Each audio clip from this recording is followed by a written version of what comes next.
ഇത് കണ്ടോ, ഈ ഒരു മരത്തിൽ ഒരുപാട് നാരങ്ങയുണ്ട്. കുറേയൊക്കെ പുഴിഞ്ഞ് വേസ്റ്റായിട്ട് പോകുന്നുണ്ട്. അപ്പം ഇന്ന് കുറച്ച് പറിച്ച് ഒരു ലെമൺ സ്ക്വാഷ് ഉണ്ടാക്കിയാലോ?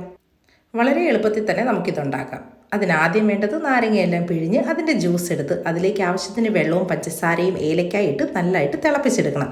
പിന്നീട് അരിച്ച് ആർച്ചതിന് ശേഷം ഒരു കുപ്പിക്കകത്താക്കി ഫ്രിഡ്ജിൽ വെച്ചാൽ മതി. പിന്നീട് എപ്പം നാരങ്ങ വെള്ളം കുടിക്കണമെന്ന് തോന്നിയാലും ഒരു ഗ്ലാസ്സിലേക്ക് 2 ഐസ് ക്യൂബ് ഇട്ട് ഈ ഒരു സിറപ്പ് ഒഴിച്ച് അതിനോട് ആവശ്യത്തിന് വെള്ളവും ഒഴിച്ച് ഒരു മിൻറ്റിൻ്റെ ഇലയും കൂടി ഇട്ട് കഴിഞ്ഞാൽ നല്ല അടിപൊളി നാരങ്ങ വെള്ളം റെഡി.